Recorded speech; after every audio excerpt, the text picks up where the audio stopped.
আগামী বছরে জুনের পর 1 ঘন্টায় ক্ষমতায় থাকবেন না ডক্টর ইউনূস। অন্তর্বর্তী সরকারের কথাবার্তা মানুষকে বিরক্ত করে তুলেছে বললেন রিজভী। মুরাদনগরে পুলিশ, এনসিপি, আওয়ামী লীগ যৌথ বৈঠক, নানামুখী ষড়যন্ত্রের তথ্য ফাঁস।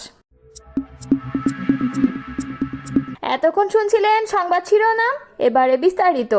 দর্শক, আপনি যদি আমাদের চ্যানেলে নতুন হয়ে থাকেন তাহলে আমাদের চ্যানেলটি সাবস্ক্রাইব করে কমেন্ট করে জানিয়ে দিন আপনি কোন জেলা থেকে আমাদের সংবাদ শুনছেন। বিএনপির সিনিয়র যুগ্ম মহাসচিব অ্যাডভোকেট রুহুল কবির রিজভী বলেছেন, অন্তর্বর্তীকালীন সরকারের প্রতি আমাদের অনাস্থা এখনও নেই, কিন্তু সরকারের লোকজনের কথাবার্তা, চাল চলন মানুষকে কিন্তু বিরক্ত করে তুলেছে। এই কাজগুলো আপনারা করবেন না। অবিলম্বে নির্বাচনের সুনির্দিষ্ট তারিখ ঘোষণা করুন। অবাধ সুষ্ঠু নির্বাচন শেখ হাসিনা কেড়ে নিয়েছিলেন। সেই কেড়ে নেওয়া নির্বাচনের ধারায় যদি এই সরকার চলে তাহলে জনগণ মনে করবে শেখ হাসিনার গায়ের বাতাস আপনাদের শরীরেও লেগেছে, তাই ওই কাজ করবেন না। রোববার 25শে মে বিকালে রাজধানীর নয়াপল্টনে প্রতিবাদ ও বিক্ষোভ মিছিলে প্রধান অতিথির বক্তব্যে তিনি এসব কথা বলেন। যশোর জেলাধীন নোয়াপাড়া পৌর কৃষক দলের সভাপতি তরিকুল ইসলামকে সন্ত্রাসী কর্তৃক গুলি করে হত্যার প্রতিবাদে জাতীয়তাবাদী কৃষক দল এ কর্মসূচির আয়োজন করে। সরকারের উদ্দেশ্যে রিজভী বলেন, নির্বাচনের সুনির্দিষ্ট সময় দেন, এর মধ্যে অনেক কাজ করা যায়। সংস্কারের কথা বলছেন, সংস্কার করতে বেশি সময় লাগে না, 9.5 মাস চলে গেছে। যদি চলতি বছরের ডিসেম্বরে নির্বাচন হয়, এখনো অনেক সময় বাকি আছে, এত সময় লাগার তো কথা না। তিনি বলেন, আজকে জনগণের কর্তৃত্ব নেই, নির্বাচিত সরকার নেই, জনগণ ভোট দিতে পারছে না প্রায় 17-18 বছর। জনগণ তার মনোনীত সরকার পায়নি বলেই কোনো জায়গায় প্রশাসন তার কর্তৃত্ব ফলাতে পারছে না, পুলিশ কোনো কাজ করতে পারছে না। সে কারণেই একের পর এক সমাজবিরোধী কাজ, সন্ত্রাস, খুন রাষ্ট্রে লেগেই আছে। এগুলোর জন্য আমাদের আরও প্রতিবাদ করতে হবে, আরও জাগ্রত হতে হবে। প্রধান উপদেষ্টার উদ্দেশ্যে বিএনপি এই নেতা বলেন, আমরা আপনার বিরুদ্ধে নই, আপনার প্রতি সম্মান জানিয়েই আমরা কথা বলি, কিন্তু আপনার উপদেষ্টারা যখন বড় বড় কথা বলে তখন আমাদের কথা বলতেই হয়। আপনারা এক উপদেষ্টা বললেন, আমি যদি বিদেশি নাগরিক হই তাহলে তারেক রহমানের বেলায়ও তো সেই কথা থাকবে। আরে বেটা বেকুব, সে কোনো স্ট্যাটাসে বিদেশে আছে, আর সে তো জাতিসংঘের সনদ অনুযায়ী সেখানে রাজনৈতিক আশ্রয়ে অবস্থান করছেন। তারেক রহমান দেশে থাকলে শেখ হাসিনা তাকে হত্যা করত। এ সময় তিনি প্রশ্ন রেখে আরও বলেন, এখন তো শেখ হাসিনা নেই, তাই তার আইন শৃঙ্খলা বাহিনীও নেই, তারপরও কৃষক দল নেতা তরিকুল হত্যাকাণ্ডের শিকার হবে কেন? বিক্ষোভ সমাবেশে কৃষক দলের কেন্দ্রীয় সাধারণ সম্পাদক শহীদুল ইসলাম বাবুল সহ সংগঠনের নেতাকর্মীরা উপস্থিত ছিলেন। বাংলাদেশ খেলাফত মজলিসের আমির মাওলানা মামুনুল হক বলেছেন, প্রধান উপদেষ্টা তাদের আশ্বস্ত করেছেন যে যদি সবাই মিলে সহযোগিতা করি তাহলে তিনি দেশ ও জাতিকে একটি গন্তব্যে পৌঁছে দিয়ে দায়িত্ব শেষ করবেন। তিনি বলেন, প্রধান উপদেষ্টা আমাদের কঠোরভাবে জানিয়েছে 2026 সালের 30 জুনের পর 1 ঘন্টায়ও তিনি ক্ষমতায় থাকবেন না। এর আগে নির্বাচন সম্পন্ন করবেন এবং একটি গ্রহণযোগ্য নির্বাচন উপহার দিতে চান দেশ ও আন্তর্জাতিক মহলের কাছে। তিনি বলেন, আমাদের পক্ষ থেকে 3টি বিষয় গুরুত্ব দিয়ে বলেছি।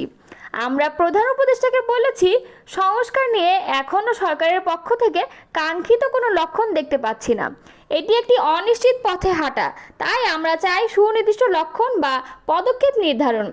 শাপলা চত্বর ও অন্য হত্যাকাণ্ডগুলোর বিচার নিয়ে তিনি বলেন, শাপলা চত্বর থেকে শুরু করে জুলাই বিপ্লব পর্যন্ত সব হত্যাকাণ্ডের বিচার কার্যক্রম দৃশ্যমান হোক, এটা ছিল আমাদের দ্বিতীয় দাবি।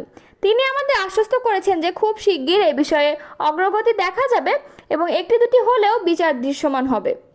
রাজনৈতিক আলোচনা ও করিডোর ইস্যু নিয়ে তিনি বলেন, খেলাফত মজলিসের পক্ষ থেকে বলা হয়, করিডোর বিষয়ে আমরা উদ্বেগ জানালে তিনি জানিয়েছেন দেশবিরোধী কোনো কার্যক্রম তার দ্বারা সংঘটিত হবে না।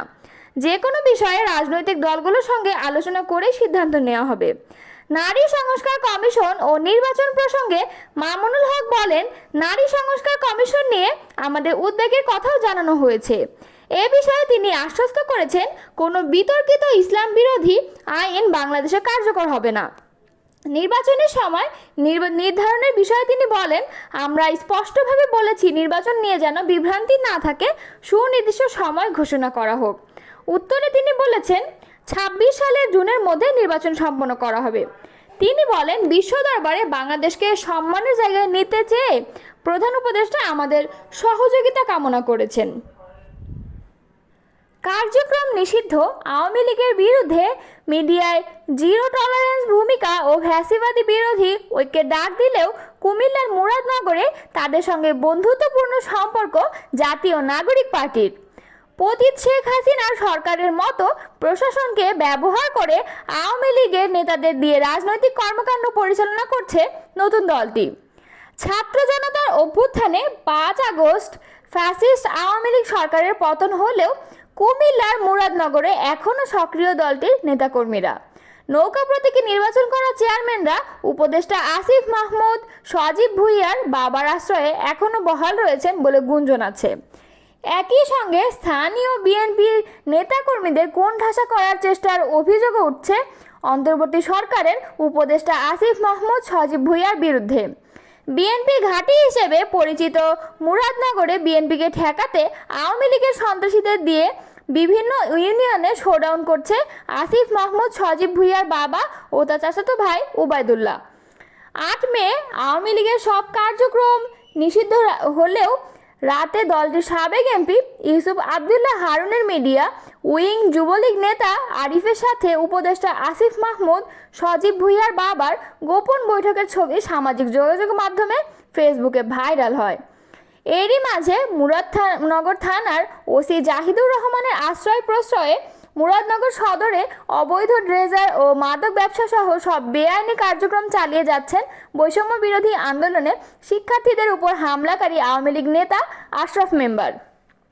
শুধু তাই নয়, 23 মে শুক্রবার সন্ধ্যায় উপদেষ্টা আসিফ মাহমুদ, সজীব ভুঁইয়ার চাচাতো ভাই ওবায়দুল্লাহ ও আওয়ামী লীগ নেতাদের সাথে নিয়ে থানার ভেতরেই বৈঠক করে মুরাদনগর থানার ওসি জাহিদুর রহমান। বৈঠকে পরিকল্পনা হয় আওয়ামী লীগের পদবিধারী নেতারা পেছনে থাকবেন, সাধারণ আওয়ামী লীগ নেতারা এবং বিভিন্ন শিক্ষা প্রতিষ্ঠান থেকে ইউএনওকে দিয়ে শিক্ষার্থী এনে সোমবার মুরাদনগরে মিছিল করবে এনসিপি। বাজেট হয় 10 লক্ষ টাকা। তবে ওসি জাহিদুর রহমানের আপত্তি, এ বাজেটে হবে না, বাজেট বাড়াতে হবে। কুমিল্লা থেকে স্পেশাল ফোর্স আসবে। আওয়ামী লীগের নেতাদের নিয়ে এনসিপির মিছিলের আয়োজনকে কেন্দ্র করে মুরাদনগর জুড়ে ব্যাপক আলোচনা সমালোচনা চলছে। চায়ের টেবিল থেকে শুরু করে সর্বত্র সাধারণ জনগণের প্রশ্ন, ওসি জাহিদুর রহমান আর উপদেষ্টা আসিফ মাহমুদ, সজীব ভুঁইয়ার চাচাতো ভাই যদি আওয়ামী লীগের নেতাদের নিয়ে এভাবে মিছিল মিটিং করে তাহলে তো সাধারণ মানুষের আর রক্ষা নেই। গত কয়েকদিনে মুরাদনগরের ডায়না হোটেল, জেলা পরিষদ মার্কেট, মোহন মার্কেট আওয়ামী লীগের নেতাদের সাথে দফায় দফায় বৈঠক করেন উপদেষ্টা আসিফ মাহমুদ এবং সজীব ভুঁইয়ার চাচাতো ভাই ওবায়দুল্লাহ। তাদের মিটিং চলাকালে বাইরে পাহারা দেন মুরাদনগর থানার এসআই হাবিব সহ 3 জন পুলিশ সদস্য।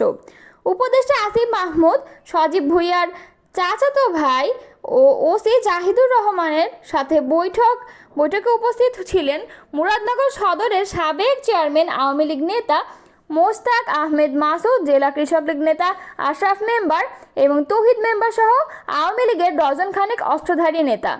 আওয়ামী লীগের নেতাদের নিয়ে এনসিপির বৈঠকে সিদ্ধান্ত হয় বিএনপিকে উস্কে দিয়ে মুরাদনগরের হাঙ্গামা সৃষ্টি করবে। অপরদিকে মুরাদনগর থানার ওসি আগের মতো আবারও বিএনপি নেতাদের বিরুদ্ধে মামলা করে এলাকা ছাড়া করবেন। এভাবে আওয়ামী লীগ নেতাদের এবং মুরাদনগর থানার ওসির সাথে একের পর এক বৈঠক করে নানামুখী ষড়যন্ত্রের পরিকল্পনা করছে এনসিপি।